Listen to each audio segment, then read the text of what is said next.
Al, it's time to talk about your favorite developer in the history of video games.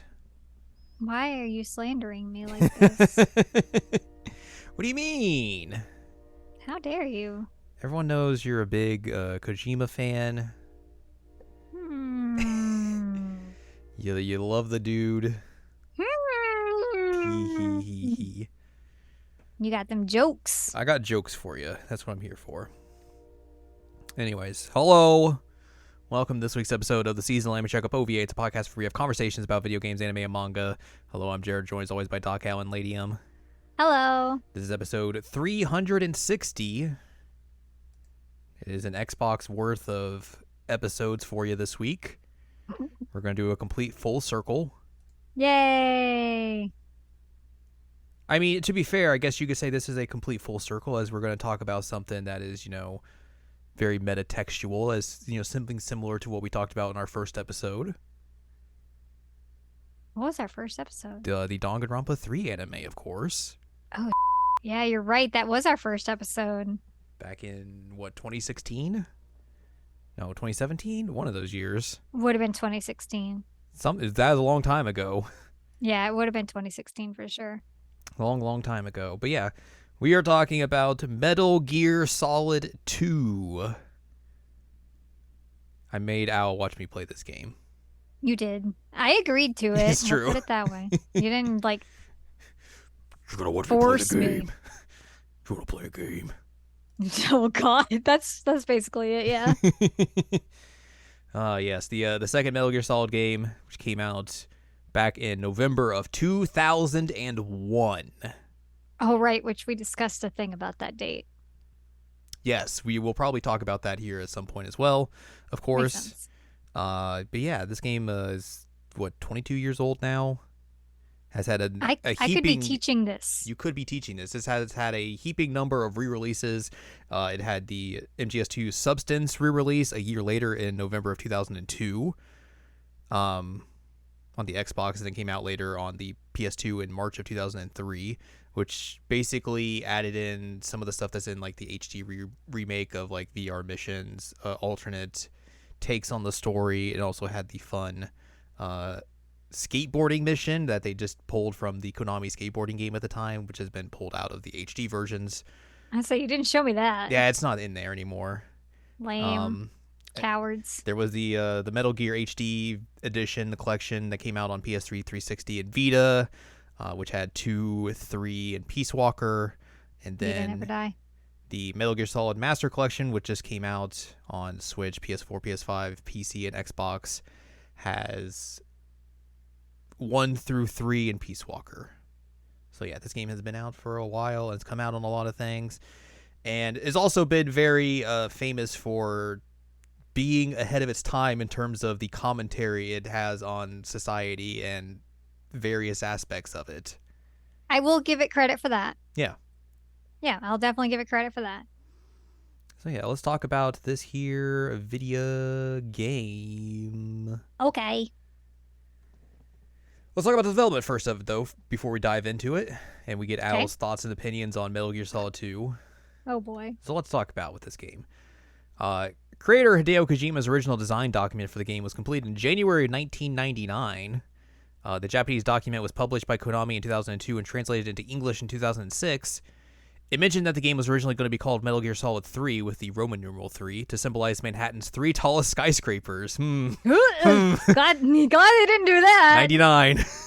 Oh, God. The document outlines new game mechanics and features such as bodies that need to be hidden, enemies being able to detect shadows, lights in an area that can be destroyed to affect enemy vision, realistic enemy AI that relies on squad tactics rather than working individually, and multi-level environments that add an element of vertical tension to the stealth gameplay. It also outlines themes such as passing on memories, environmental issues, and particularly social themes regarding the digitization of the military, digital simulations, the digitization of operational planning, the digitization of everyday life, and the effects of digitization on personality. The document stated that the aim of the story involves a series of betrayals and sudden reversals to the point where the player is unable to tell fact from fiction, departing from the very clear and understandable story of his predecessor, that every character lies to betrays someone once, blurring the line between what is real and what is fantasy, and ironies aimed at the digital society and gaming culture. It's a lot. Yeah. The game's production budget was $10 million, similar to the budget of a Japanese Godzilla film. Kojima states that when he heard about the hardware for the PlayStation 2, he wanted to try something new. Up to that point, all cutscenes had focused more on details like facial expressions, but I wanted to pay more attention to the surroundings to see how much I could change them in real time. The game was in development for 4 years, and over 100 people worked on the game. Of course. I will say it looks good. Yeah. I mean, like, it is a game that has obviously we played aged the very HD well version, but visually. Like I think if you go back and look at like just the PS2 version, you'll be like, yeah, this game still looks pretty good. And that's just a game that came out 22 years ago. yeah, I mean it definitely aged well. Yeah. I will give it that. I don't normally give Kojima a lot of credit, but I'll give him credit there. Of course. Obviously he was not the only one, but yeah, of course. You know. One of the most famous things about this game is the protagonist switch. Whoa. For Metal Gear Solid 2, the established protagonist of Solid Snake was only made playable for the prologue portion of the game. A new protagonist named Raiden would substitute him as the player character for the main portion. The decision to introduce a new protagonist came from the idea of portraying Solid Snake from another character's perspective, but also to get around the dilemma of having to write gameplay tutorials directed at Snake, as Kojima felt that having to explain mission procedures and weapon handling to a veteran soldier like Snake would have felt unnatural after 3 mainline titles. Raiden was also deliberately designed to appeal to female players after the team overheard a pair of female debuggers remark that the more middle-aged protagonist of the original Metal Gear Solid was not appealing to them. Raiden's presence in the game was kept a secret before release, with preview trailers showing Snake in situations and battles that occurred to Raiden in the published game, such as a battle against a Harrier on George Washington Bridge and an encounter with a new cyborg ninja inside the tanker.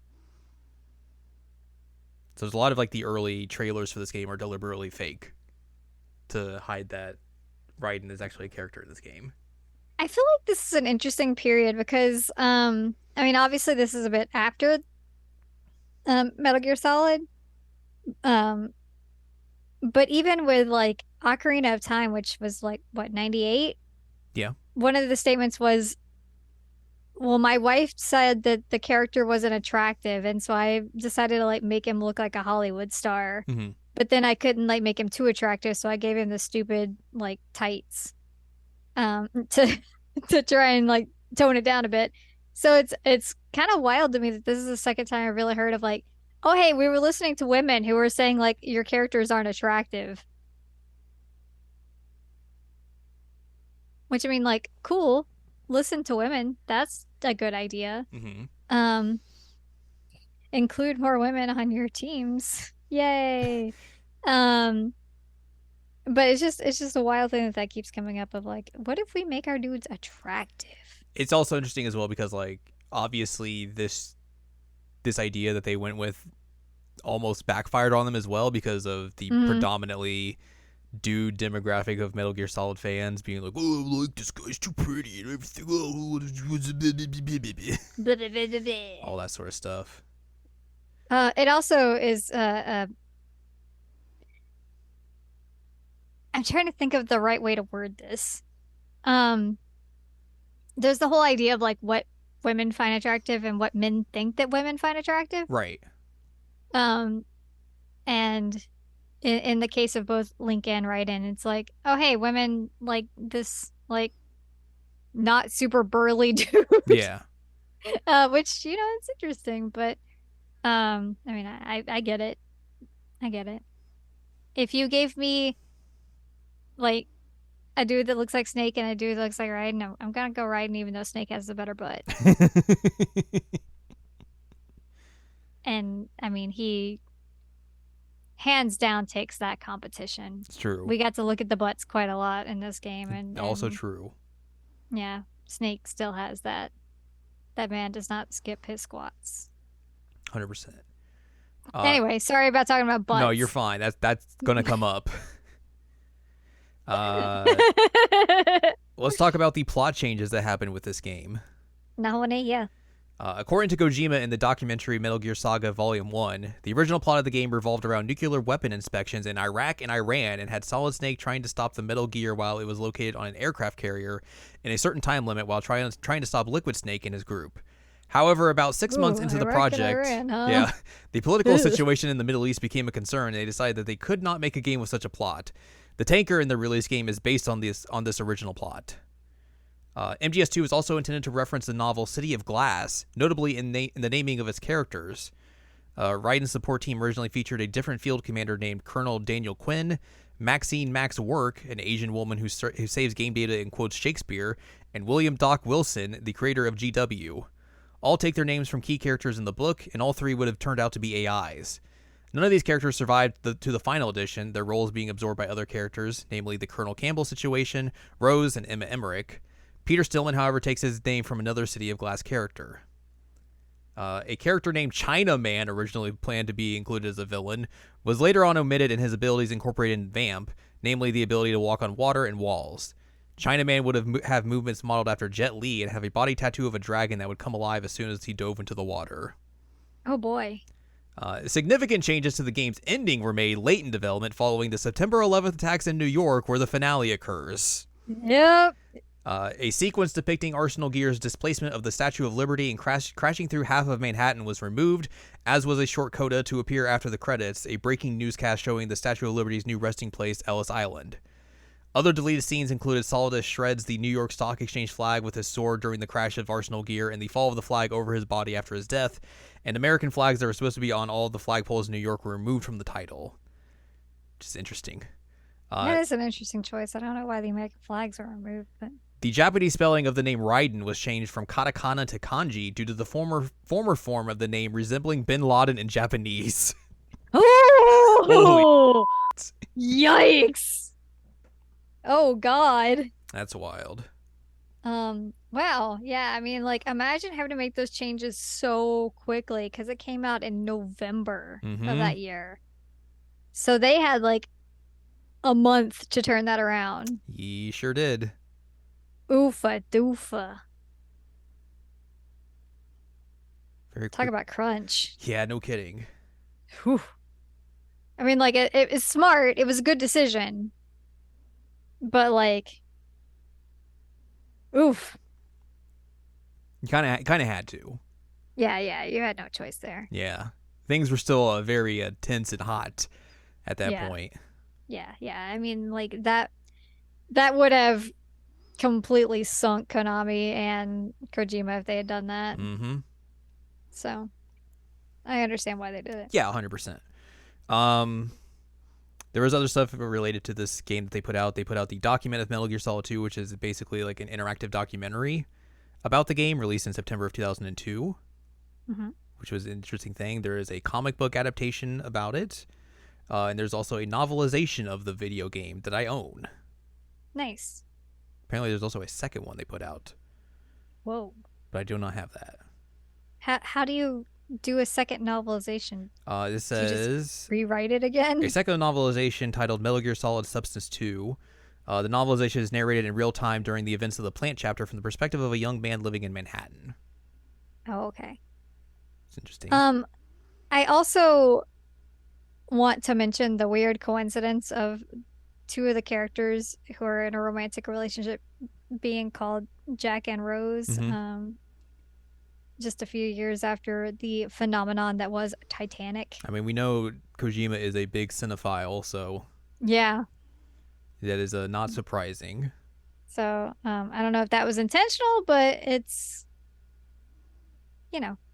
it's a coinky dink. Yeah, of course. Game reviewed well when it came out, of course. It sold a lot. It sold a lot of copies. It has received accolades and awards. Been seen as one of, like, the most prominent video games of all time, sort of deal. All of that. It has, it's done its part. But let's also talk about how people have looked at this through an analytical lens. Because apparently that's a thing here on this Wikipedia page. That makes sense. Metal Gear Solid 2 is often considered the first example of a postmodern video game. Sure, if you want to dispute that, you could. And has been often cited as a primary example of artistic expression in video games.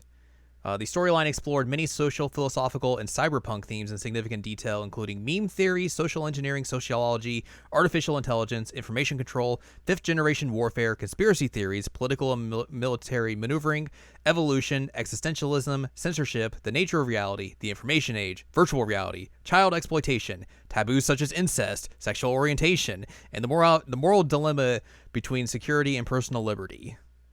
It's a lot. Yep. But also, that's all in there. It is. Since its release, the game's themes have been studied and analyzed by numerous writers, journalists, and academics. MGS2, along with its predecessor, has been featured in the Smithsonian American Art Museum's exhibition The Art of Video Games in 2012. In his paper, How Video Games Express Ideas, Matthew Wise of the Massachusetts Institute of Technology described Sons of Liberty as perhaps the most vivid example of a game that uses tension between different levels of player agency to fuel a multifaceted ideological argument, noting Solid Snake's suggestion of the United States being a totalitarian regime of thought control, and pointing to the very meta concept of how the developers impose plan or path for the player maps to the tyrannical nature of the government, where, like the player, Jack has no agency other than what his puppet masters give him.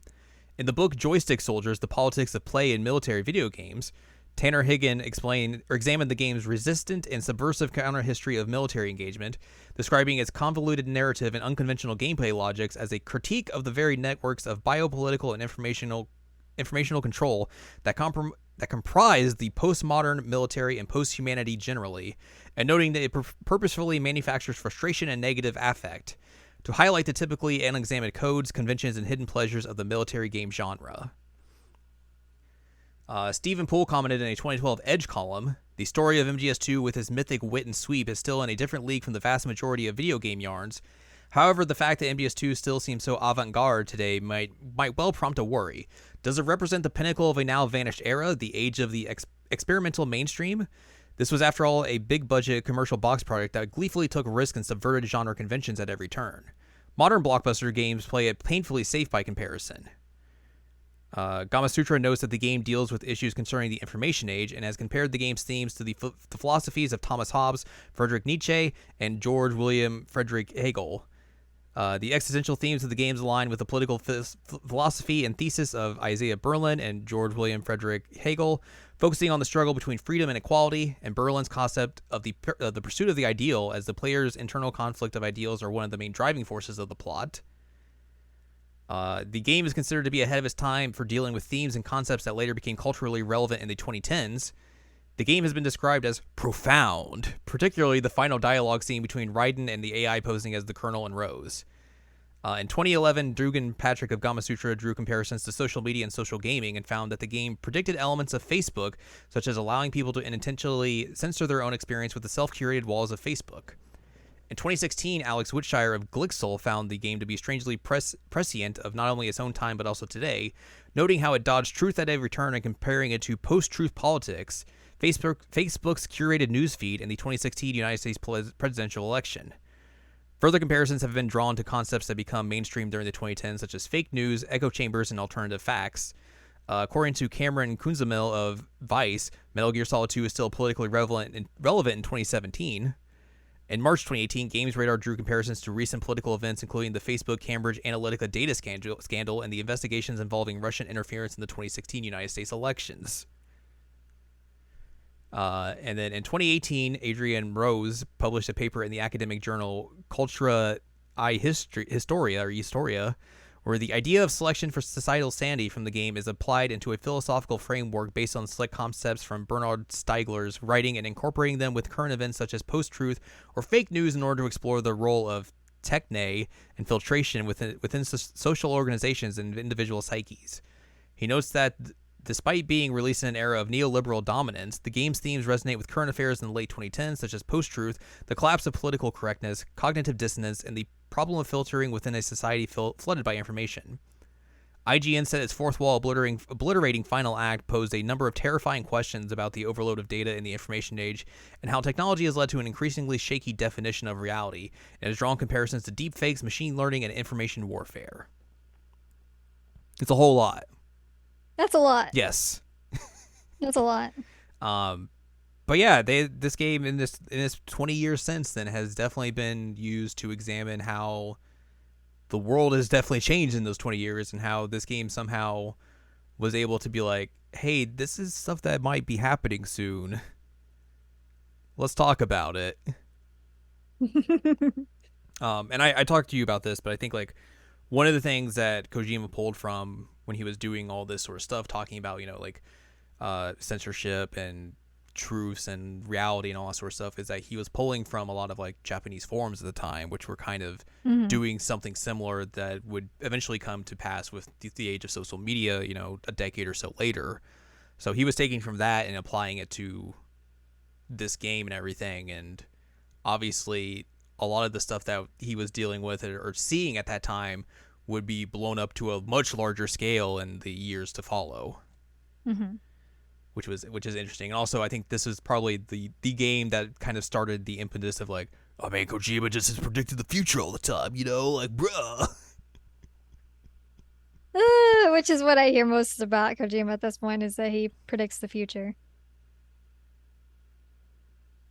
And also, he fake smokes for pictures. He does. Oh, I forgot that we named him Norman Reedus. We did. It was very funny. So at the end, we were like, wait, what? Norman Reedus? Oh, yeah. Oh, wait. We did that. That was the thing. I totally forgot we did it until it showed up again. Mm-hmm. Really funny. It was real good. Oh, man. Yeah. I don't know about the whole like first postmodern game, which you said you could dispute that, but like I would say maybe like the first, it's like probably the most prominent most one. prominent, but also probably like the first like blockbuster, like AAA game Yeah. that would explore this kind of idea. I would agree with that. Calling it the first, generally, I wouldn't. Yeah. But I get where they're going. Yeah. I get where we're going on this ride. Mm-hmm. It's just oof. I'm also mad at myself because I definitely made a vamp reference the other day. I was so proud of you. Proud? I was so happy about it. Oh my god. I don't even remember what I was referencing other than blood, but I made a vamp reference and I was like, oh, what have I done? What have I done? This game is wild. Yeah, so what? Okay, let's just dive into the Al experience here. How did you feel about Metal Gear Solid 2? Because you have played 4, right? Mm-hmm. That's the only one you've played. Correct. So I had to fill you in on some details about like what was happening in 1 per se. Oh, I was super lost on a lot of the like names and groups and things like that. And I was like, I don't know what's happening here. That's fair. But yeah, you did have to catch me up. How was your Metal Gear Solid 2 experience? Could have done without the incest. Yeah. Look, I like this game a lot. There's also things in this game that have not aged well and did not age well at the very beginning when this game came out. So could have also done without the whole yourself thing. That's just Koji. I think the thing you came out of this, or like one of the biggest things you said, is like, Kojima okay? Is he okay? Does he have a fetish? I mean, I think he does. I think he has a fetish, and I don't know if he is okay. Because there are many things that were coming up in this game that I was like, is this man all right? Bruh, you good? Which I still don't know the answer to that. I don't know if Kojima is good. I don't know if bruh is feeling himself and maybe he needs to go to therapy. Therapy's good. Just a plug for therapy. Kojima probably needs it. That's my biggest takeaway from this game. I mean, it was shorter than I expected. I will say that. Yeah, I feel like 1 through 3 are very like the 10-hour little jaunts you get through.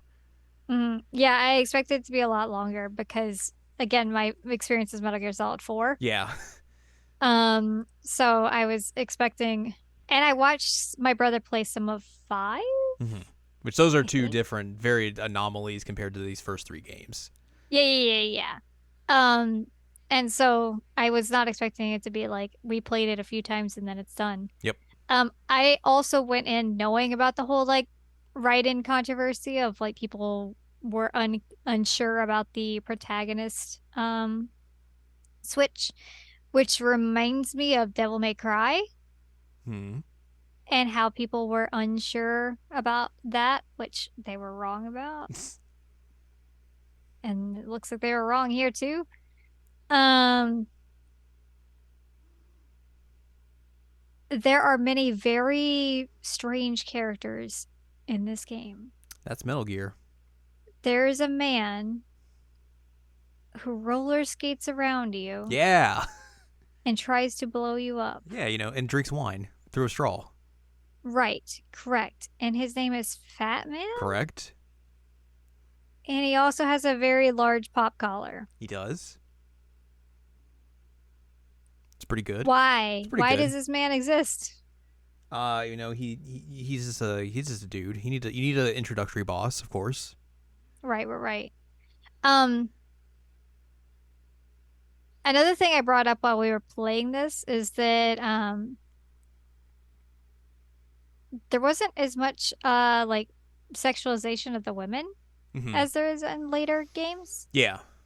which cool. They were like right up in the grundles of the dudes though. Yep. I was like, oh, okay, hello. Um, I don't know how I overall feel about this game. Hmm. Like, I feel like some of it is kind of like pretentious pseudo-intellectualism. Sure. But then some of the other stuff is like, okay, like you're cooking here. I get it. I get it. I get where you're going here.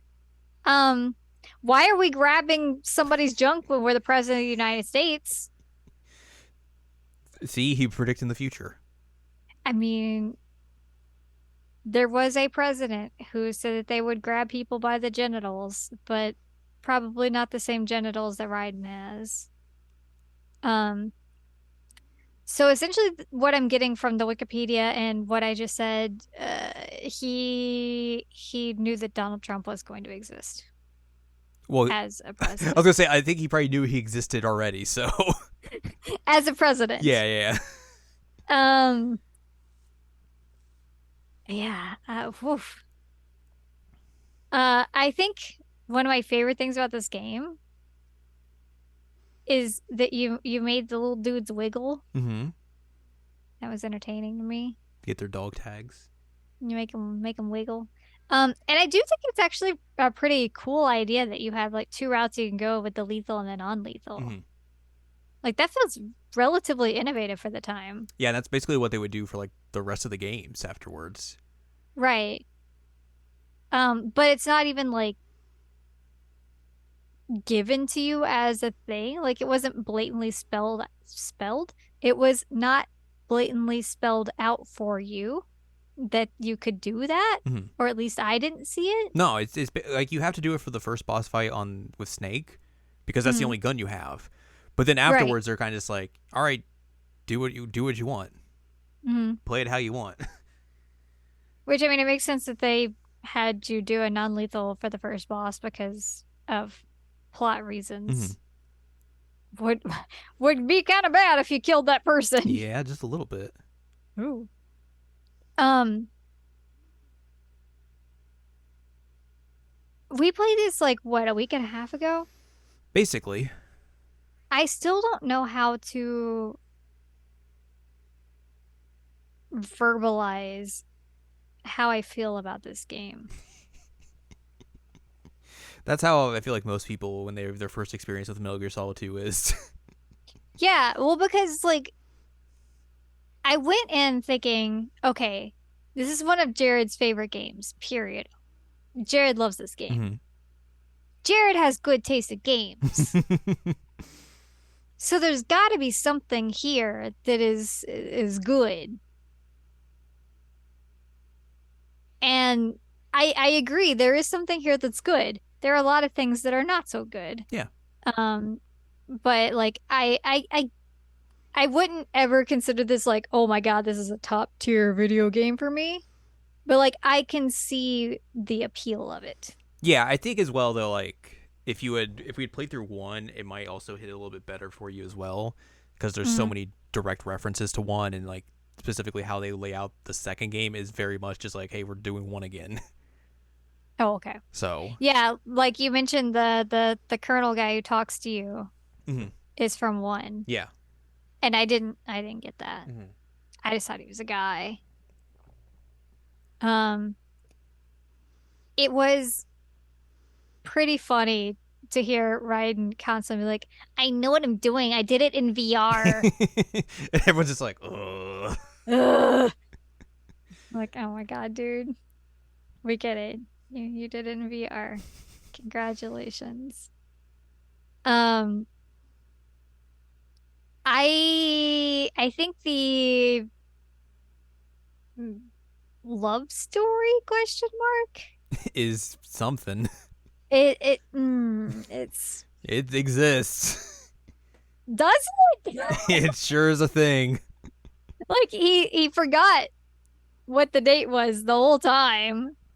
Um, and then only like really showed any kind of emotion towards her once he thought that she was like potentially not real. And it's like, oh, Kojima doesn't know how to write romance, huh? I mean, to be fair, would you expect Kojima to be able to write a romance? No, it's just an interesting choice to try and like pin that up as an important part of the narrative. When well, he also has another disaster of romantic writing in this game, so I guess I shouldn't expect much at all. Yeah. Ugh. I does Kojima have a sibling? I have no idea. Couldn't tell you. I said this to Fears the other day, but I was like, I feel like people who write this weird incestuous don't have siblings. Because like I don't know. I got a brother. Kojima is the youngest of three children. What the Okay, well that throws my theory out of the water. He's just up. Like you have a sister, you wouldn't be like, look at my sister. Nope. And like I'm not like that with my brother. This is weird. But this girl who's like not only his sister, but also like a decade or so younger. I don't know the age difference, but it felt like she was quite a bit younger.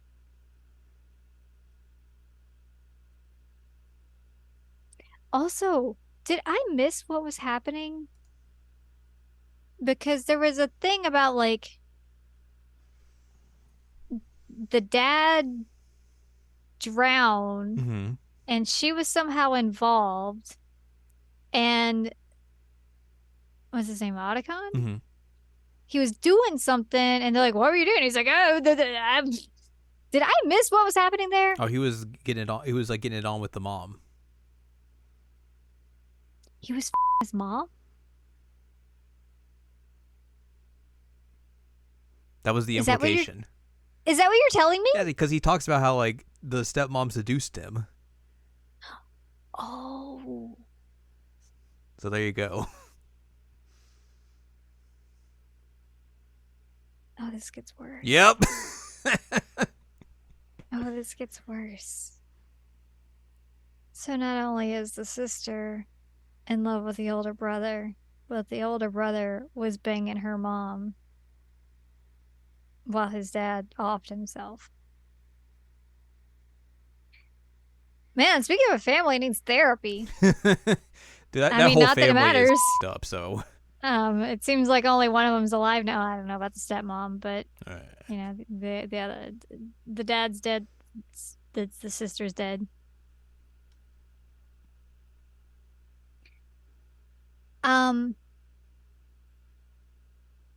yeah, I stand by Kojima needing therapy and also being a very up guy. Ugh. Ugh. Bleh. Ugh. Um, I will say another positive. I enjoyed Vamp, even though he had a very hard boss fight that you had to do a lot. He was stupid Mm-hmm. and just out of nowhere, they're like, here's a vampire character. Do you need an explanation? Well, you're not getting one. Here you go. Also, he's got a bullet through the head. Doesn't matter. I was like, all right, you know what? I'm into this. I like this guy. Well, don't worry. They explain all that stuff in 4 of why he's able to do everything. I don't remember that in 4 at all. It's the nanomachines in him. Oh, okay. That's it. So you could explain everything by nanomachines. Yep. Okay. Um, so that's the bullet and I don't even remember what else I asked about. Yeah, he's able to stay alive because his nanomachines keep him alive. Is he actually a vampire? Who's to say? Well, I'm just asking. That's up for you to decide. Okay. And then I think I put it together, but I could be wrong on this. The fortune lady Uh-huh. in the bodysuit. Uh-huh. Her dad was the general man who was on the boat that got shot. Correct. Okay, so I did get that right. Uh-huh. Because she was talking about like how Snake killed her dad and she was gonna avenge him, and it's like, who the heck is her dad? No, you And you then got they it showed a right. cutscene later, and I was like, okay, I think that was her dad. Yep. Um, yeah, and then there was the man with the arm. His arm was a whole other person. Uh-huh. This game's weird. Yeah. This game's real weird. Yeah. Um, yeah. It's also nudity, Dude butt. dude butt, and cartwheels while holding your junk. See that taint. Yeah, sometimes you gotta see the taint, I guess. I mean, like I said, you get all up in the grundle in Mm-hmm. certain shots. I was like, whoa, Mm-hmm. you gotta back up a little bit. You don't need to be like right there, my guy. Nope. Gotta show that off. Something that bothered me. Okay. Snake gives you a pack of cigarettes. Uh-huh. You never use the cigarettes. No. What are they there for? So you can use them to see lasers. Because through the cigarette smoke, they'll show lasers if you need to see them for like the Simtex, laser grids and everything like that. But also like, I've played that game a bajillion times, so I know what to look for and everything. So I don't need to like use them. Or you can just use them and just let your health die. You die if you You smoke lose the health cigarettes? if you have the cigarettes equipped.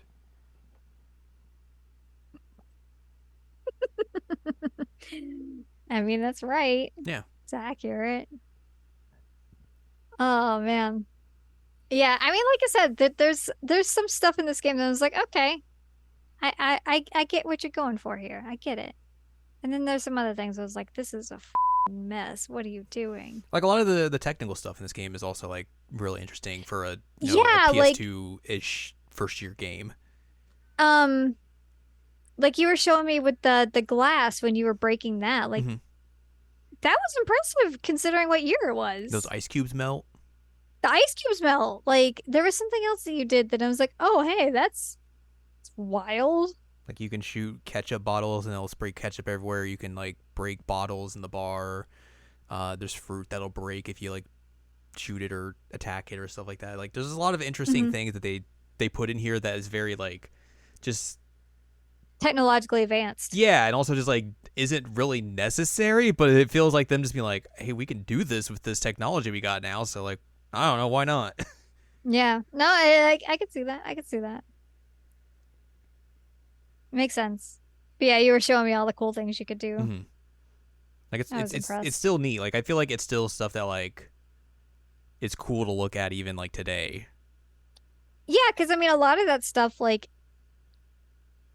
in games, you just typically have like, oh, here's a bar. Well, you can't interact with it or Yeah. anything. It just that's a set Like piece. a lot of games even today aren't going to like that level of detail. Correct. It's neat. Oh God, my voice cracked. You'll have to cut that out. Nope. Um, I feel like people probably got mad at the escort mission. It's not great.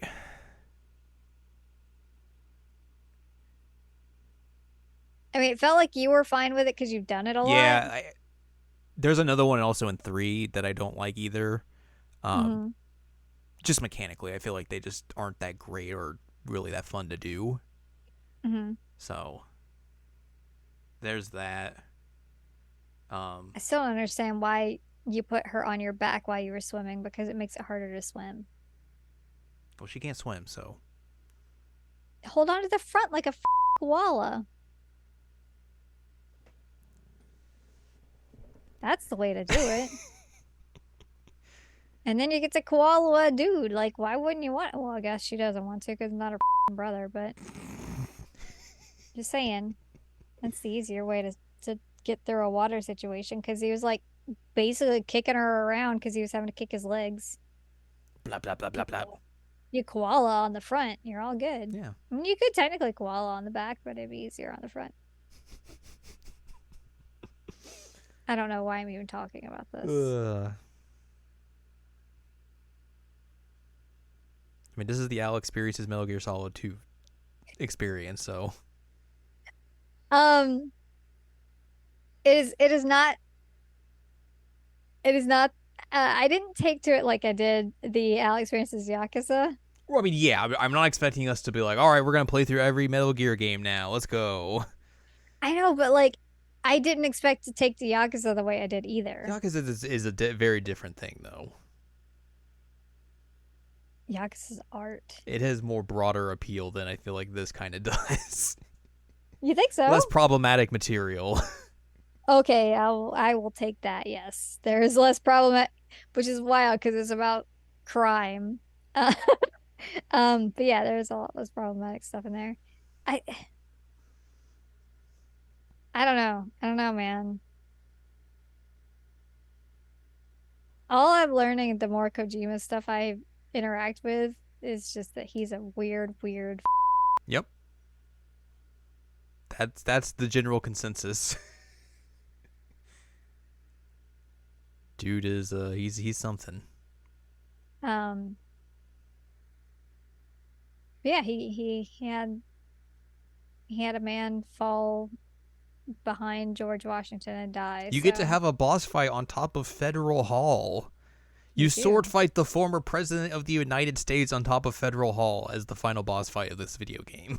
Which you had to explain to me that he was the former president Yep. because I didn't know that. But like It's real good. that's real good. I will give you that. That is real good to sword fight the former U.S. president on top of Federal Hall, and then he dies behind George Washington. It's pretty good. And I'm pretty sure GW the AI is George Washington. Yeah. Man, every time I hear AI now in video games, I'm like, I know. You're like, oh, I don't know about that. which I mean, I guess the AI is the villain in this game. So, Yeah. I mean, it's not the villain, but it's a villain. Yeah. Um, and has right and like questioning reality and all that, which it's a whole lot of that going on IRL. Uh-huh. Makes sense. Yeah, every time I hear AI is a whole thing in a game, I'm like, this feels too close to home. I do be like that. It do be like that. What's your favorite part about this game? Besides sword fighting the former U.S. I president mean, on that top of part's Federal pretty Hall. good. I really just like the ending sequence a lot. And where Mhm. like you get all the reveals and everything, just like the rug pulled out from under you like multiple times and everything. Um, like I feel like that's still real fun, and it was Hmm. such a mind blowing experience when I first played it. So Well, so I really enjoy that part of it. we were talking about. I want you to finish this thought. Mhm. But I have to say this real quick as an interjection. We were talking about how at one point, the Colonel Man is like making a reference to the system, the game system, Yes. when he's like having his breakdown thing, and we're like, wow, that I don't remember a game doing that other than Eternal Darkness. But then we looked that up. That was like what 2004, I think we said. Hmm. So it was after that. But I don't remember games doing that much. And games still don't do that much. That they like self-reference the console or PC you're playing on unless it's like Doki Doki Literature Club Or and like stuff like that. Undertale. Undertale. That one made me so uncomfortable. It's definitely a game like more the more you will see that type of thing is like in games that are not big budget AAA games. Correct. And like I don't know per se if other games had done this at this point. They probably had. And probably it was more like more Japanese games at the time were doing stuff of that Hmm. nature. Um, but I think it's probably one of the first big instances of a game doing so in, like I said, a bigger budget, big AAA tentpole release, Right. especially at that time. So it was one of those things, especially for like people who were playing it for the first time, to be like, what, huh, Right. huh, huh. Well, I mean, even when we were playing, I was like, huh? Yeah. And like I've experienced this kind of stuff before, so it was wild. Mm-hmm. Anyway, sorry, interrupted you. Things you like about this game. What's Um. your favorite thing about this game? So yeah, I like the ending. I remember. So like, I remember when I first played like Steins Gate for the first time, and it does like its fake out ending. I Hmm. was like, oh my god, I love this sort of thing because it just makes me think of MGS2 all the time when games do that. Right. Right. So that's cool. I think the gameplay still holds up pretty well. It's like it is pretty more. It's more basic compared to like 4 and 5 per se, but like, um, I still think it's easy to dive into. It doesn't feel like it's aged particularly poorly or anything. Like it still feels pretty snappy and everything. And like we Hmm. talked about, like the technological stuff around the game as well is still very cool to see and everything. Um, yeah, it's just fun for me. It's very much kind of like it is nostalgia for me as well because like I played this game when I was like 12 for the first time. I was Hmm. like in 2002 when I You had to hide the man butt. this was literally one of the first games I got for my PS2 when I got a PS2.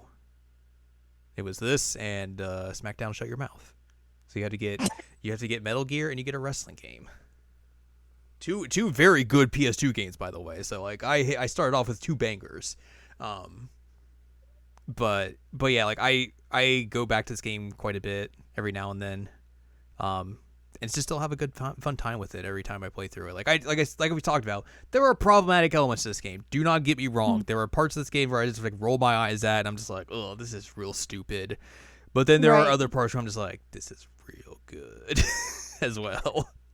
I think if they had left out the entire like incest plot, I would have been like more okay with the game generally. Yeah, it's It very just needless and like unnecessary. right. Like you can have him like mourn his sister and have the emotional impact of that without like having the incestuous stuff there. Yeah, Do not like that. It just also felt like it I want to say like it didn't matter. it doesn't. No. Like why is it there? It didn't feel like it was really plot relevant and it just felt like it was there to be like taboo and weird, Yeah. which like feels very edgelordy.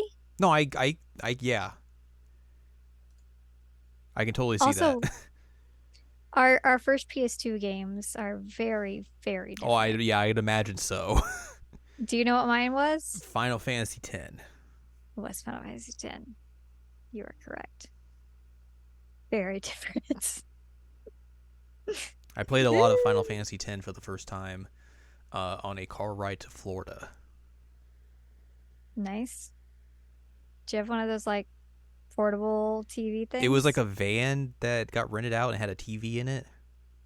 Hell So we just yeah. hooked up a PS2 to it, and my friend got Final Fantasy X.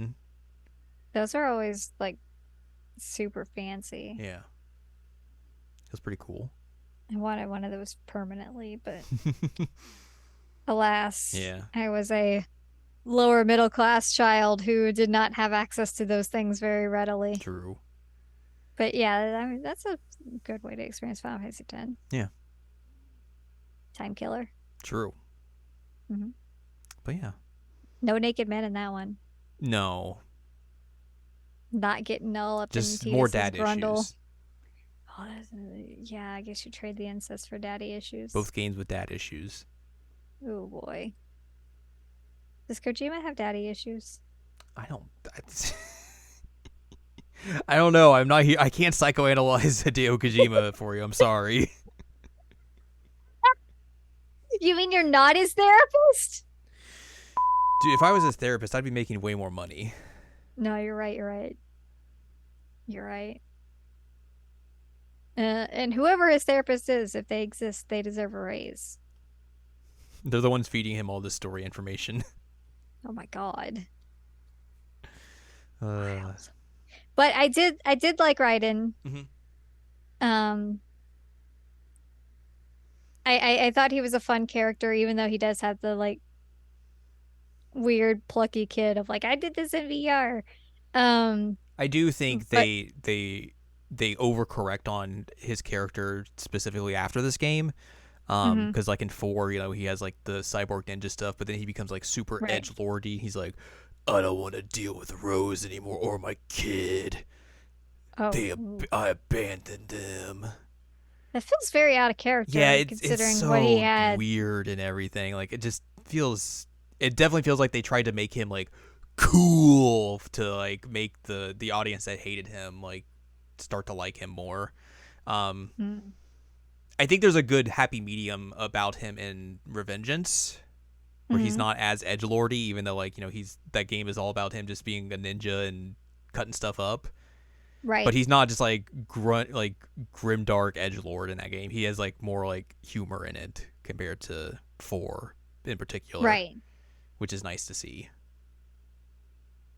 It makes sense. I mean, like he definitely had some of the like bright eye bushy tailedness Yeah. here.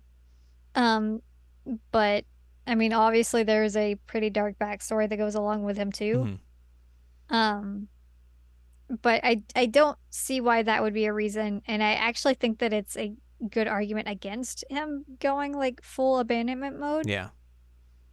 Um, but you know, I didn't write the game, so You were not Hideo Kojima. That is true. I'm not. But I did really like him though, and I liked his Hmm. interactions with like with the Snake. Yeah. Um, they were fun together. Yeah, and I think we talked about this as well after we beat the game. Like I think they make Snake real interesting in this game as well. Like he's just not the prototypical action star as he kind of is Hmm. in 1 and the other games as well prior to this. Like you see more like empathy from him and like Hmm. actually caring about like the greater societal problems that he's trying to fix and everything, and like the greater world problems as well, and like also just trying to help Raiden get through his problems that he's dealing with, because like he's the rookie and he kind of needs some guidance here and there, and Snake's the guy who's here to give it to him, even though like if you looked at like MGS1 Snake, he probably would not have been the dude who would do that. Right. So I think they make Snake like much more interesting in this game as well, which is surprising. Well, and I also thought it was interesting that like you don't know for a while like which side he's actually Hmm. on. So like he does give you advice and he does help you out, but the whole time you're like, are you actually helping me or is something going on here? Right.